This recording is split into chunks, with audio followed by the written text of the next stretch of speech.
kasih berita bahagia dulu, baru kasih peringatan.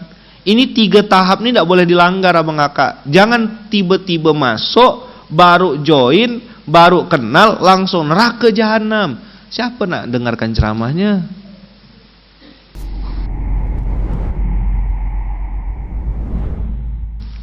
Ya ayuhan nabiyyu inna arsalnaka syahidaw wa mubashshiraw wa nadhira. Syahidaw wa mubashshiraw wa nadhira. Syahid, ma makna syahid? Saksi. Apa artinya syahid? Artinya bisa berurusan sama barang bukti.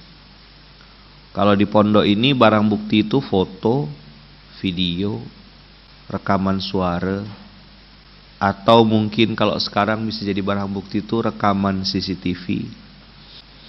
Berita acara tertulis. Dengan ini saya menyatakan bahwasanya saya telah misalnya contoh ya, melakukan perbuatan apa gitu. 3345. Buka dulu. Ya ayuhan nabiyyu inna arsalnaka syahidaw wa mubashshiraw wa nadhira.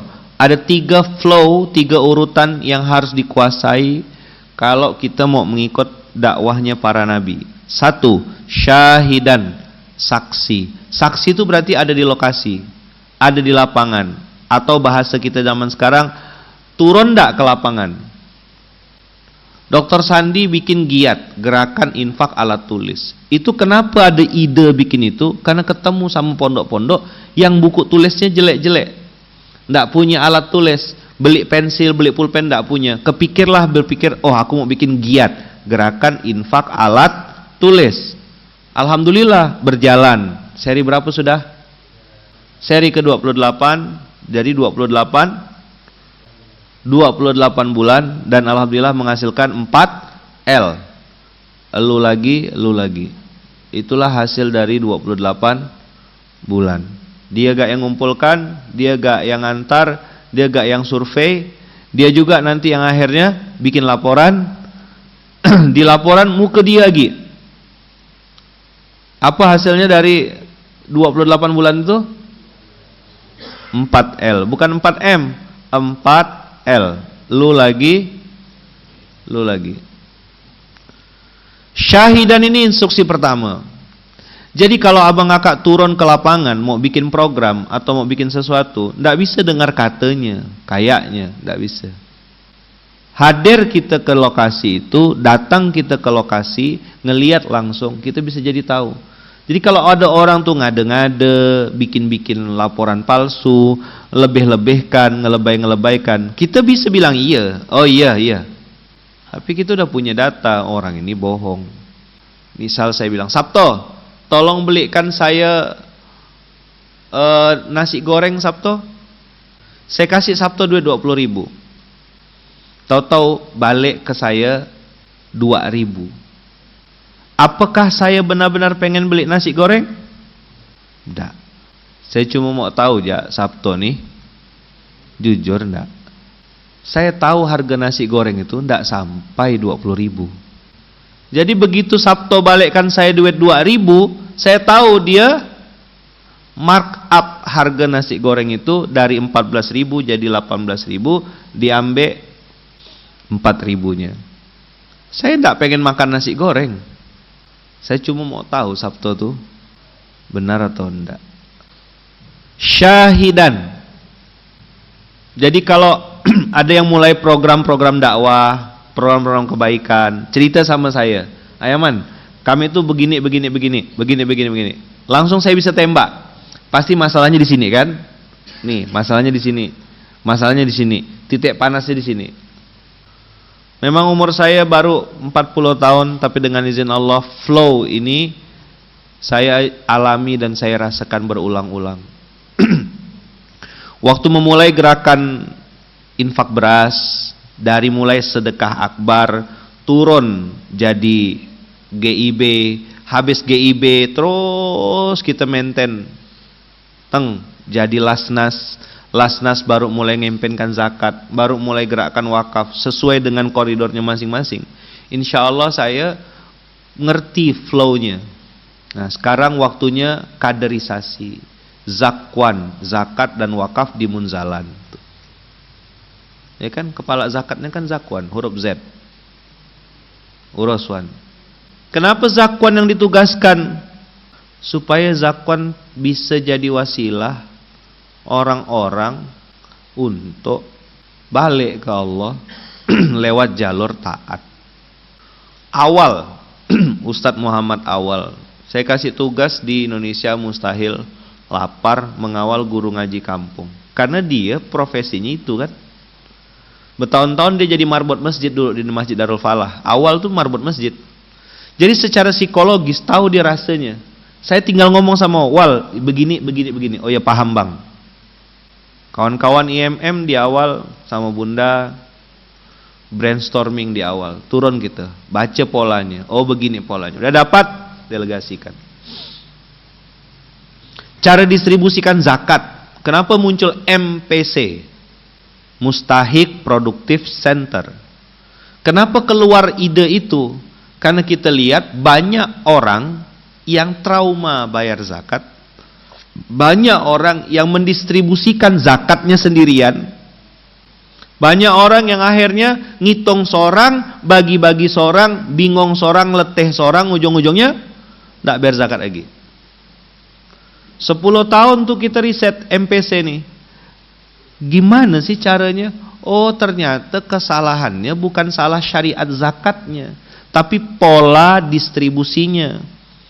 Maka kita betulkan pola distribusinya. Kumpulkan mustahik. Cari yang benar-benar mau taat kepada Allah. Oh ternyata yang mau taat jumlahnya sedikit. MPC ini akhirnya jadi research. Pertama mustahik mengaji. Naik level. Makin lama dia sama-sama kita mustahik peduli. Nah mustahik tapi sudah mulai mikirkan orang lain.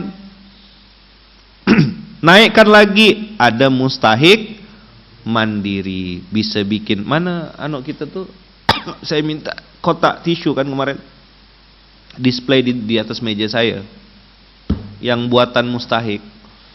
Mana ambil satu satu keranjang besar gitu, jadi ketutup semua sama muka-muka saya sini. Display di depan saya bilang, yang tempat tisu tuh Dam, yang buatan dari keladi itu. Nah jadi ada mustahik mandiri, dia punya produk, dia punya karya, punya kerajinan tangan. Kita beli, kita pakai dan kita ceritakan, ibu ini bukan hanya mandiri untuk dirinya, tapi dengan izin Allah bisa membuka lapangan pekerjaan, pelatihan dan seterusnya untuk mustahik-mustahik yang lain. Itu disebut mustahik mandiri. Apa modal utamanya? Modal awalnya adalah syahidan. Turun ke lapangan, sering-sering buka research, temui orang, ajak ngobrol, cerita. Saya tukang kalau misalnya lagi beli es tebu beli air tahu atau apa, tuh nanya-nanya, gimana bang? Alhamdulillah lah Ustadz, penjualan sekian. Kalau lagi musim begini. Oh, apa kendala biasanya bang? Kendala ini Ustadz, gini. Kadang gerobak saya kena bocorkan orang. Oh, gerobak tuh dibocorkan orang. Kan pagi sampai sore jualan, malam dititipkan. Ada yang iri tuh, karena salesnya bagus, penjualan. Berapa satu hari? Paling banyak 200.000 Ustadz. Oh, 200.000 pun orang hasad, cobalah. Bentuk hasadnya gimana? Waktu gerobak diparkir dibocorkan. Syahidan tuh dari situ kita tahu, oh berapa penjualan, berapa porsi satu hari. Dah, mubasyirau wa nadhira. Kasih berita bahagia dulu, baru kasih peringatan. Ini 3 tahap ini tidak boleh dilanggar abang kakak. Jangan tiba-tiba masuk, baru join, baru kenal, langsung neraka jahanam. Siapa nak dengarkan ceramahnya? Sini, letak sini, display. Nah, ini mustahik mandiri namanya. Sini. Ini tempat untuk potong sampah. Nah, ini tempat buang sampah dan juga buang mantan ya. Masukkan di sini. Hah? Kau ganggu hidup aku ya. Nah, buang sini. Masukkan dia di keranjang. Ini namanya keladi air. Itu kenapa Yaman pakai baju tulisannya apa? Jangan gatal lagi. Itu tengok. Tadi nanya-nanya tulisan apa tulisan Yaman? Jangan gatal lagi apa? Nah, makanya pakai keladi. Oke. Ini tempat sampah, tempat buang mantan. Yang buat ini mustahik. Oke, dan beliau ngajarkan juga ya, Wan ya. Beliau juga mengajarkan kepada para mustahik ibu-ibu di sekitarnya untuk bikin ini. Ah, ini kan bagus nih, ada warna merah-merahnya, di hijaunya, dan ini dibuat handmade. Masya Allah.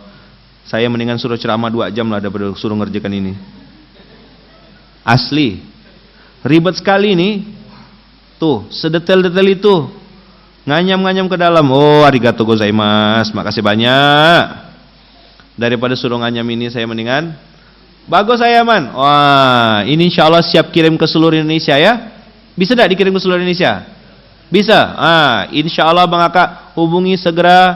Apa nih? Baitul Mal Munzalan atau kemana? Nanti ditanya ya. Ini tempat buang sampah dan buang mantan ya. Nah, ini tempat tisu. Ini yang paling mudah. Mana tumbler ada? Contoh tempat tumbler. Yang biasa kita bawa tuh? Tidak ada. Ini tempat tisu.